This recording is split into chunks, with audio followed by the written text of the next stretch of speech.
Hey, what's up guys? Again, Dragon here, and I'm welcoming you all to my next Let's Play project with Spyro Reignited Trilogy. Well, I do apologize how loud the startup theme is, but it was a great time back 2018. So yeah, that's gonna be for my next Let's Play project. Something a little more different. So the Spyro Reignited Trilogy, of course, came out in 2018, basically, of course, a year after the release of the Crash Bandicoot Insane Trilogy. So, of course, the free games I'll be starting off with, of course, I'll be starting with Spyro the Dragon, then Spyro 2 Ripto's Rage, and then end it off with the project with Spyro Ear the Dragon. So let's actually fly right into it. So, in the world of dragons. So what was the reason for me to start it off? Well, I want to start off one of my beloved childhood games back on the original PlayStation. Even though I did play both of the original trilogies, I grew up a little bit more with Spyro. I'll explain that after the cutscene. It's been peaceful here in the Five Worlds, or is it 6? For a dragon's age, we now have 12,000 treasure, or is it 14,000? What about this Ganasty Ganok character? Now, I understand he's found a magic spell to turn gems into warriors for his cause. I'll take that question. Nasty Nork is a simple creature. Simple? He has been contained in a remote world and is no threat to the Dragon Kingdom. No threat? Besides, he is ugly. Ugly? That does it! Well, you could blame that dragon for the start off for the first adventure. Huh? Looks like I've got some things to do.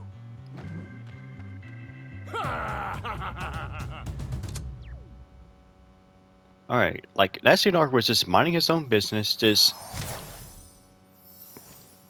having a relaxed moment, and then this dragon had to insult him. But yeah, okay, before I get anything started, well, the reason I grew up more with Spyro compared to Crash was, I basically played the Spyro games in the chronological order. I played Spyro 1 first, and then second, and then third. Well, the Crash Bandicoot and the original Crash Bandicoot trilogy, I played it backwards. Yeah, I was kind of like, of course, born like a little bit, like 2 years, you know, more 2 years earlier than Crash.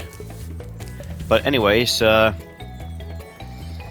few things. I'll go over the controls. So of course, I'm playing on the PS5. So if you play like a PS4, so I use the analog stick to move. You can also use the directional pad, but, well, I probably would have been used to it when I was like maybe 20 years ago. You have your X to jump, you got square to charge, you got your circle to flame, you got triangle to, well, look around, and you can press the camera button to look around, yeah. Anyway, let's rescue the first dragon. Nestor.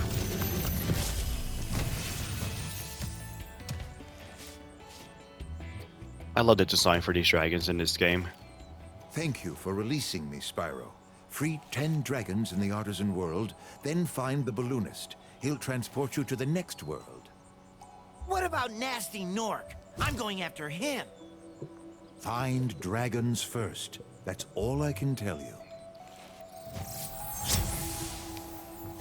So yeah, you have different collectibles in this game. You have gems, you have the dragons, and you have the dragon eggs. I'll go over to each of those as we get to it. Alright, so of course these are the gems. There are 5 types of gems. The red ones gives you 1, the green ones give you 2, the blue ones gives you 5, yellow gives you 10, and the purple gives you 25. Alright, rescue Devlin. Where's Nasty Nork? I'll torch him. Keep your horns on, Spyro.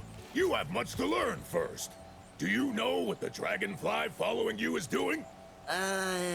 His name is Sparks, and he's helping and protecting you. Keep an eye on him and see what I mean. So yeah, Sparks, the dragon, will actually acts like a health indicator. So when you take a hit, he will be turned the color to blue, and not really bright, and then to green, and then you have no sparks. So that means you're gonna be vulnerable to one more hit, and then you, of course, you have to respawn to the latest checkpoint.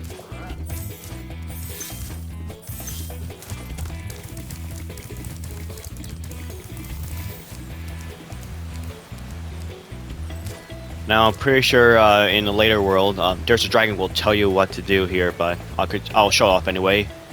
Now, of course, if you step on all these stones by the waterfall, you can see it glows.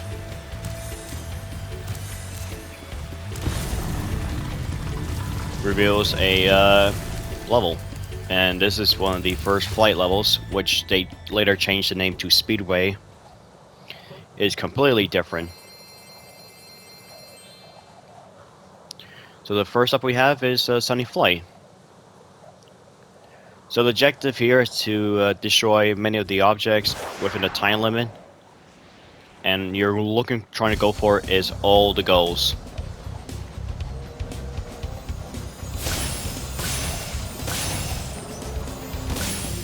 And I'm not really like a crazy speedster when it comes to these levels. I still try to check my time as I go. And of course, the items you destroy, you get more timer increase.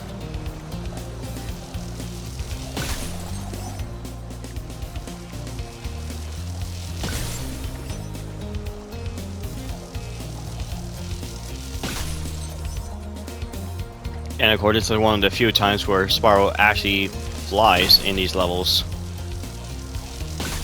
because he only just glides. So he's not really much flying in the other levels, just falling in style.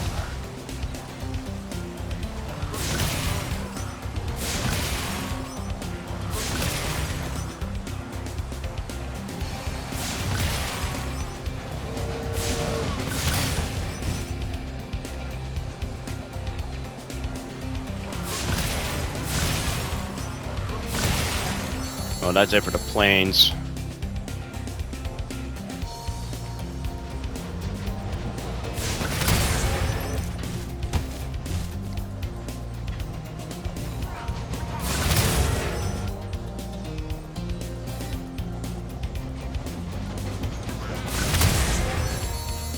Yeah, I'm pretty sure someone could actually do way faster than I could. But I'm not really care trying to get the, like, you know, the best time. And there we go.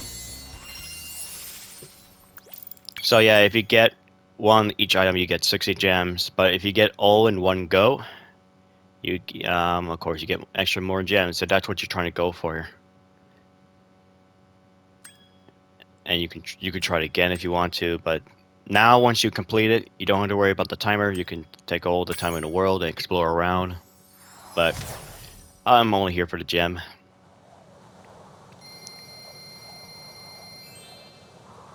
And I believe you only get 300 gems total in those speedways.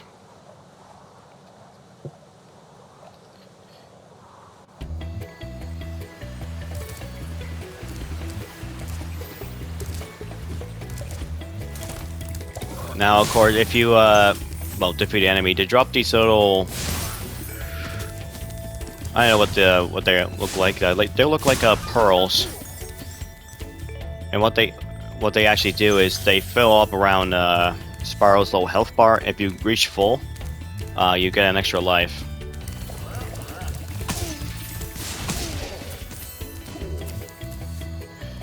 All right, here we go.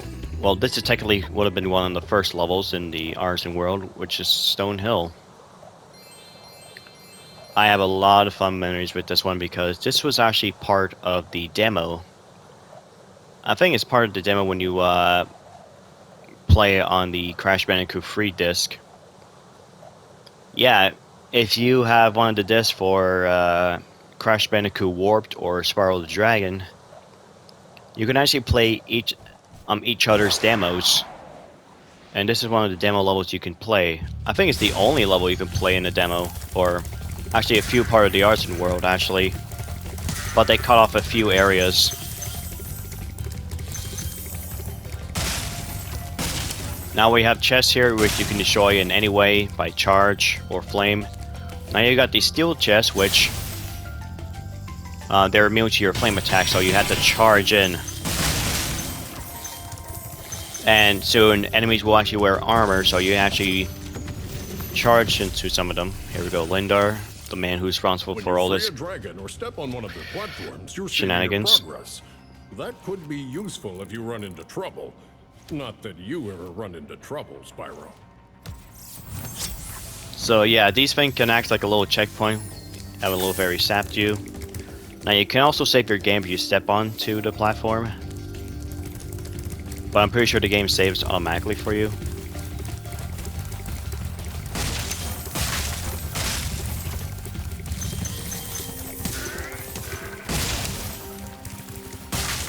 Now, of course, the sheep here are like the little flock, or I don't know what the actual name, but they actually, if you, of course, defeat one of them, they actually drop a fly or a butterfly for Sparks to eat, and that allows them to restore your health. That little shell here has like a little Spyro silver trophy, and that's basically an extra life.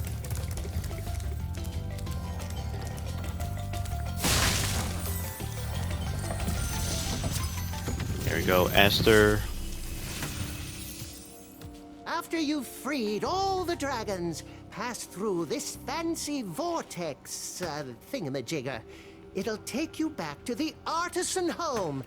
But first, let me tell you a story. No thanks. See ya!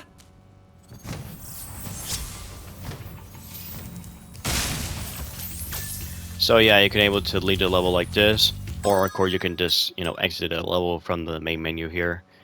And of course, once you pause, you can see on your level, you know, current progression. You have your gems, you have your dragons, and you have the dragon egg.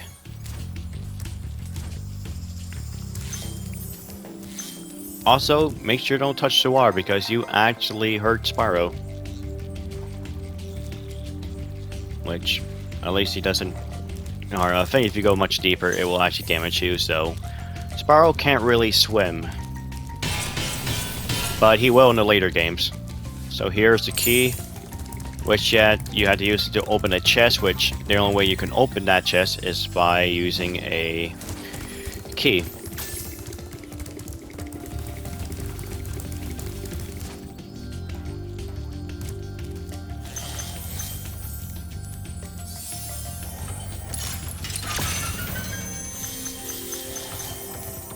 Oh, I didn't... Oh my god, this freaking whirlwind. I did not want to go down or go up. Here's Gavin. Watch the dragonfly, Spyro. His color indicates his power. When he eats butterflies, he stays strong, like me. Sure. So I'm guessing the artisan dragons are like almost like the blacksmith or the engineer, the tactician. Which I kind of like the little details that Toys for Bob did, which are the developers that made the remake of this game.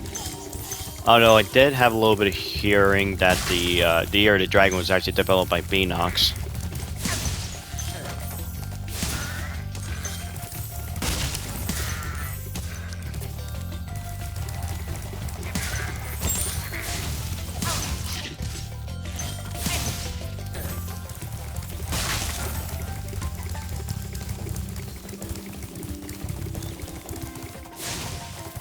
Oh my god, I keep... Yeah, the camera may not... Couldn't even see because of the camera.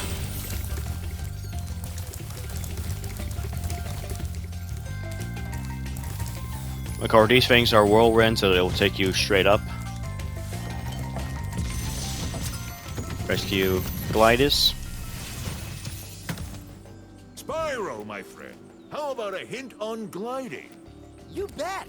For the longest glide, press the jump button at the top of your jump, and try pressing the action button to drop down mid-flight. Yeah, if in the original, since it was like exclusive to the PlayStation, the dragons will actually tell you about the buttons on the PS controller. So he would say, for the longest glide, press the X to jump your jump, and then press the triangle button to drop down your mid-flight. So yeah, if you press the triangle button or your action button, as he says, you'll just drop down in mid-flight. That triangle button will be later changed to a much more better ability in the sequel. Now it's just left for me is collect the gems and the dragon egg.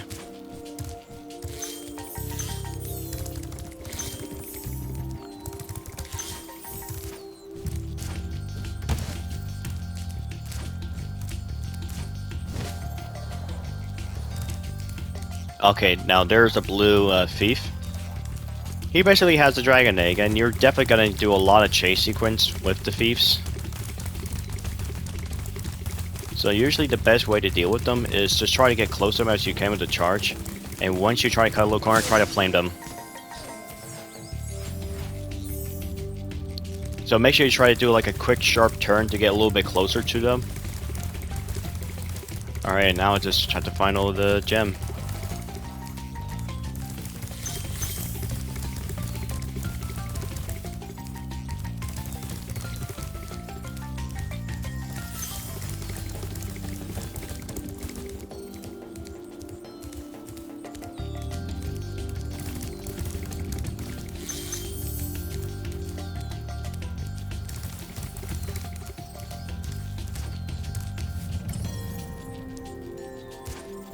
And I think these are the last two. No. So yeah, if you press the L3 button or whatever the button you have for the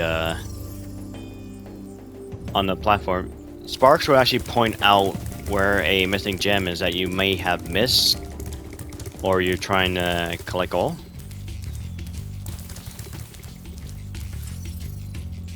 It's okay, it looks like it's up there.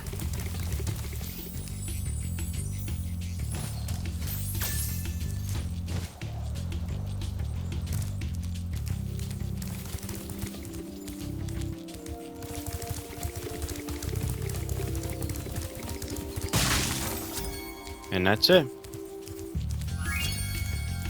Now there's another thing here where I think if you go to the skill points, the skill points are basically like a mini achievement, but these are completely new to the remake since the skill points were never appeared in the very first game on the original. So I'm trying to find the burn the hidden pink tulip. If I could try to remember where it is, because it's been so long.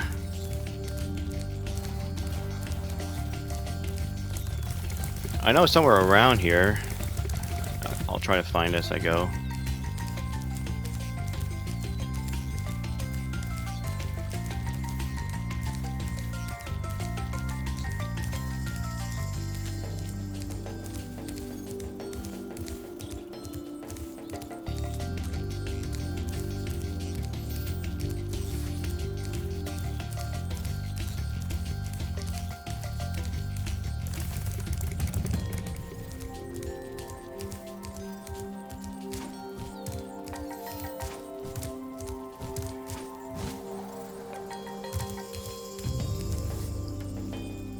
God, where could it be?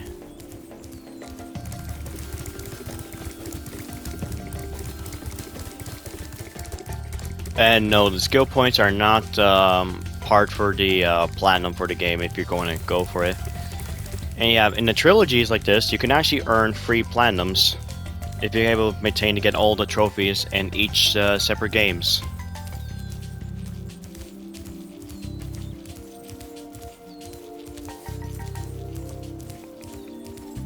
Ah, there it is. And of course, if you acquire a skill point, you also get an extra life. But now we can able to return home. because we got everything. And well, that's gotta be it for the first part.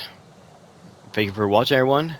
Until next time, we'll be doing more collectibles around the artisan home. Until then, farewell, and have a wonderful day, everyone.